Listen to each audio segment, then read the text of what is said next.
General Hospital spoilers for the next 2 weeks, November 11 to November 22, reveal that Drew Quartermaine will pay Willow Corinthos a visit to check on her following their hookup. Willow won't think it's wise to keep having private meetings like this, but Drew may insist he had to see if she was okay. Meanwhile, fans will see Christina Corinthos Davis cry for help during the week of November 11 to 15. Natalia Ramirez will apparently find Christina in distress as she deals with more grief over Sam McCall, so it seems she'll get Sonny Corinthos on the phone. Natalia will show remorse later, so she may feel bad for judging Christina too harshly when they first met. Now that Natalia is starting to see some other sides of Christina, she may wish she'd been supportive of her relationship with Blaze aka Allison Allie Rogers. Over with Robert Scorpio, he'll contemplate his complex feelings for Holly Sutton and open up to a disapproving Max Scorpio. As for Holly, she'll make some demands in Jack Brennan's office before turning to Anna Devane with a request. Sasha Gilmore Corbin will also have a lot to mull over now that Holly has been selfless for once. Felicia Scorpio will encourage Sasha to embrace this opportunity to bond with Holly and get to know Robert better too. Other General Hospital spoilers say Lucky Spencer and Laura Collins will get some updates regarding Lulu Spencer's condition. Now that Lulu is recovering from her liver transplant, how will her numbers look? Could test results ultimately point to Lulu inching toward a coma awakening? GH fans will also see Trina Robinson make a powerful impression during a first meeting. There's a good chance that'll involve a meet-cute with Kai, since he's set to make his first appearance soon. Elsewhere, Elizabeth Baldwin will give Jason Morgan a pep talk and perhaps offer a little reassurance about his newfound single dad status. However, Alexis Davis wants Danny Morgan and Scout Quartermaine to live with her, so we'll see if Jason or Danny have any objections. There could be trouble if Danny is adamant about living with Jason instead. Jason doesn't have enough room for Danny at the moment, but he could certainly upgrade his living arrangements. Whatever the case, Jason will let his anger erupt on someone soon enough. We'll see if Alexis causes Jason to lose his temper, or if it could be someone like Brennan or Anna. Back with Drew, his electoral fate will be revealed. Will Drew achieve victory or face defeat once the results come in? Maxie Jones will also launch a confrontation with Nana Reeves, so she may echo Ava Jerome's warning about putting her relationship with Willow above all else. Nina may want nothing to do with Drew anyway once she finds out he slept with Willow and put her marriage even more at risk. Across town, Michael Corinthos will tell Sonny about some problems in his marriage, but will he go into all the details? Regardless, Sonny may point out that without trust, it's going to be tough to make any relationship survive. Later, Willow and Michael will have a deep one-on-one conversation. Will there be any confessions about the cheating that's gone down on both sides? Michael knows Willow hooked up with Drew since he was the footage for himself, so we'll see if he admits that or not. Of course, Michael also slept with Sasha, so he's not some innocent victim in all this. No matter what Willow and Michael divulge, they'll have to figure out if there's truly a path forward for them as a couple. On another note, Rick Lansing will accept a new client, but he won't forget about Ava's case and doing what needs to be done. Isaiah Gannon will also get a significant offer, so it sounds like Portia Robinson will want him to become a full-time surgeon at GH. At Jason's place, he'll face questions from Carly Spencer. Carly may not feel as close to Jason since he's been hiding things lately, but he'll continue to put his walls up and shut her out. Back with Anna, she'll have an honest discussion with Felicia. That could involve Anna's feelings for Jason's admission that she's struggling to leave their kiss in the past. At some point, Sam's autopsy results will have to be revealed. That report could certainly stir up a lot of drama during the week of November 18 to 22. Portia has been worried about the possibility of Lucas' error, but will the report point to something more sinister instead? If there are signs of foul play, this could become a police investigation. It's possible Cyrus Renault wiped Sam off the map intentionally by messing with her IV bag, since there have been rumblings about that outcome. It's also possible someone else targeted Sam, but questions will linger no matter what. Finally, Sam's funeral is sure to be a tough day for all the loved ones she left behind, but they'll get through it as best as they can. Our predictions point to things getting worse before they get better for some mourning PC residents, so stay tuned. General Hospital spoilers say the next 2 weeks will bring some gripping moments, so don't miss all the action. Hello everyone, welcome back to my channel, Messy Syrup. It's me, Abby, here. I hope everyone is having a wonderful day. Keep watching, so let's dive into today's video. General Hospital spoilers reveal that Cyrus Renault will have to pay the price if he's the one who targeted Sam McCall at GH. There's been a lot of focus on the looming autopsy report and what it might expose, so it could offer proof of some fatal sabotage. Since there have been rumblings about Cyrus tampering with Sam's IV bag, he could be responsible for her breathing her last breath. If Cyrus caused Sam's heart attack, then he's the reason her loved ones are all mourning right now. Of course, we have to mention Lulu Spencer's ventilator failure, which was likely an act of sabotage as well.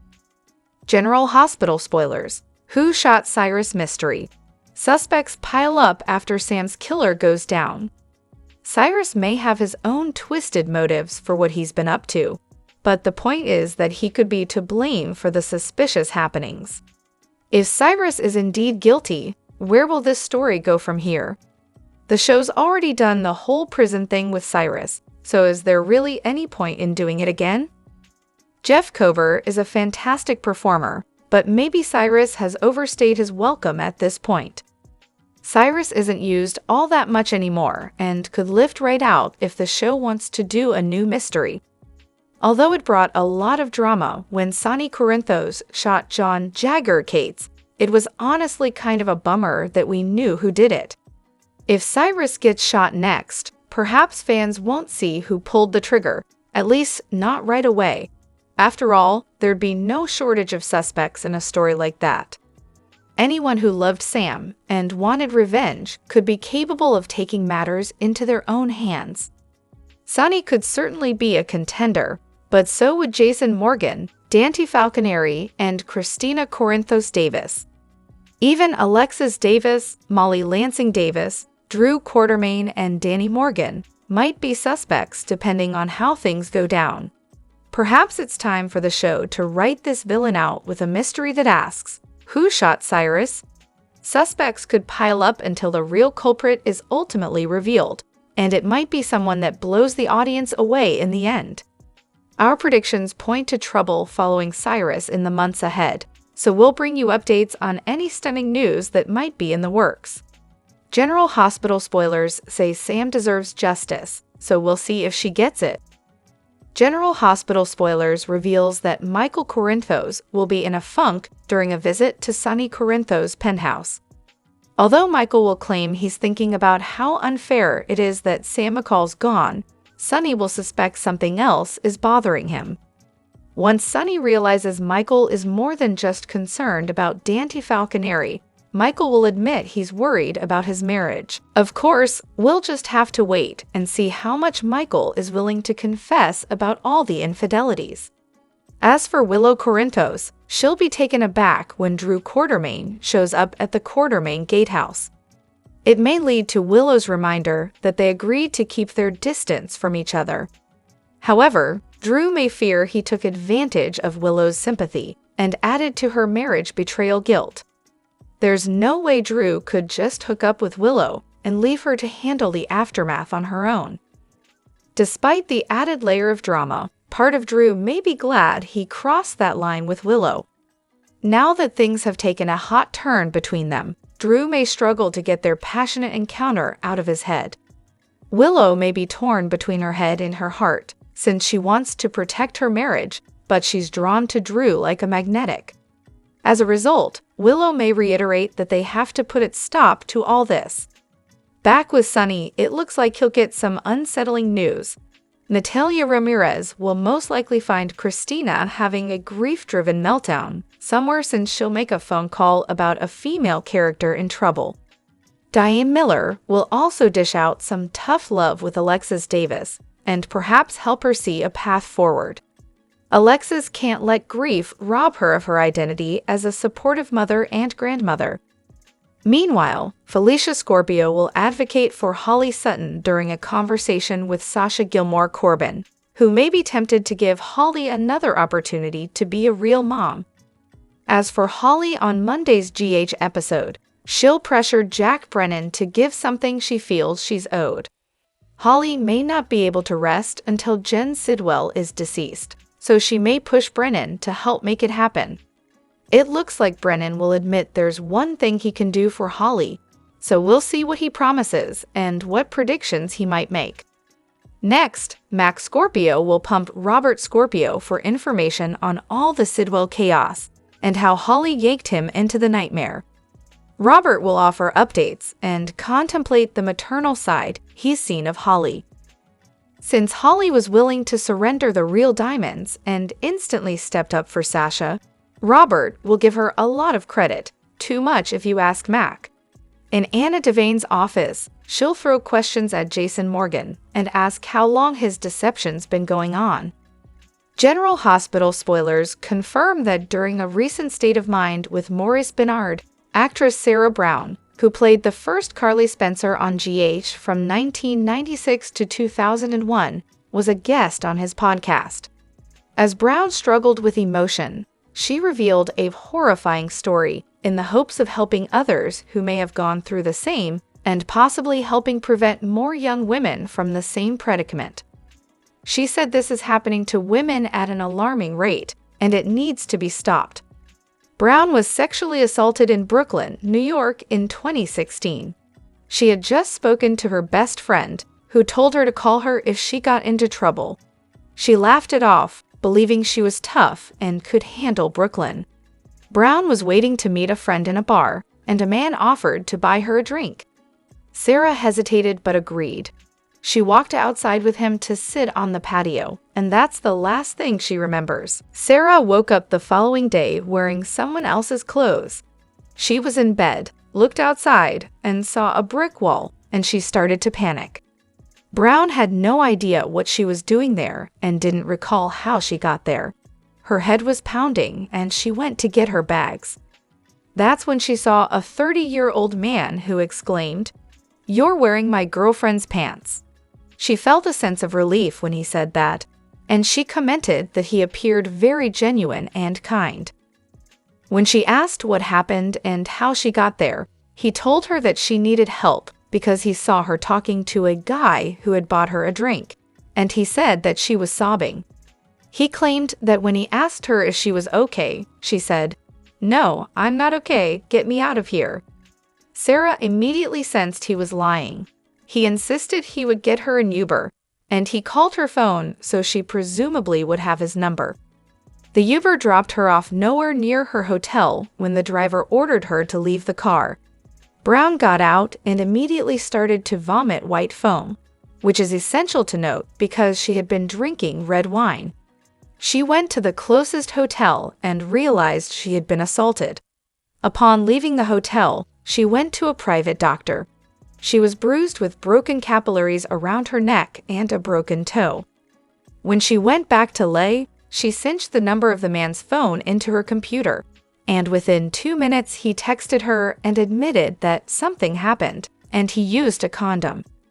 She talked about why people are often hesitant to try to pursue justice against their attacker. She said she told the Special Victims Unit in Brooklyn over the phone a statement and was told she had to return to New York to do it in person. Brown got a Freedom of Information Act to see everything the police did. First, the cops investigated the wrong date. Then, the DA's office lost her case, and the confusion lasted for 3 months, with them messing around with the case.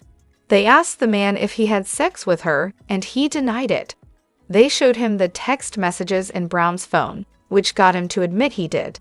The police never followed up on the case. The police claimed there wasn't enough evidence to pursue the case, The bar owner, who had surveillance, waited to call them back until it had been deleted. She asked the police for the report and was told it would cost her $51.50, which is a veiled threat because $51.50 is code for someone being detained against their will in a mental health facility for 72 hours. Brown felt powerless because the police did nothing to help her. She never got justice for what happened to her. Sarah was brave enough to share this story with the public, hoping that by sharing what happened, she could warn others never to allow someone they don't know to buy them a drink. She's working on an app to help women in cases like this. The latest General Hospital spoilers reveal a dramatic and intense storyline for Lucas Jones, who finds himself thrust into the center of a chilling investigation following the tragic death of his sister, Sam. As mounting evidence points to him as a suspect, Lucas is pulled into a psychological whirlwind that leaves him questioning his own sanity and struggling with deep feelings of guilt, anxiety, and isolation. This journey takes Lucas down a dark and dangerous path, pushing him to the brink of emotional collapse. At the heart of this unfolding drama is the shocking revelation that Lucas is now being investigated for his sister Sam's death. While no one, least of all Lucas, could have imagined he would be linked to such a tragedy, the mounting evidence against him has placed him at the center of the case. What started as a simple inquiry into the circumstances surrounding Sam's death soon escalates into something much more personal for Lucas. His sense of peace is shattered, and the crushing weight of suspicion begins to take a severe toll on his mental state. As the investigation intensifies, Lucas becomes consumed by self-doubt, guilt, and a relentless obsession with whether he could have played a role in Sam's death. Every day, he is haunted by memories of his sister, and his pain only deepens as he questions the role he might have inadvertently played. The pressure to clear his name becomes all-encompassing, and Lucas is no longer able to distinguish between reality and his own overwhelming emotions. The obsessive thoughts about Sam's last moments gnaw at him, and the pain of loss only intensifies as the investigation progresses. Lucas finds himself spiraling into a dark psychological vortex. He can't escape the constant torment of wondering if he caused his sister's death or if he's simply the victim of misplaced suspicion. As more and more evidence appears to suggest his involvement, Lucas's mental health begins to deteriorate. The once stable man is now trapped in a cycle of guilt and self-blame, with his inner turmoil isolating him from those who care about him. As the police investigation progresses, Lucas becomes increasingly paranoid. Every glance from those around him feels like a judgment, and malicious rumors only add to his growing sense of panic. He begins to question everything. Did anyone ever truly trust him? What if they all believed he was guilty? This constant pressure drives Lucas to isolate himself, unable to share his fears with anyone, including Brad, the man he once trusted implicitly. Drop your thoughts in the comment section below. Do you agree or disagree? Don't forget to like, subscribe, and hit the notification bell for more updates. Your opinions matter, and I will see you in the next video. Thank you.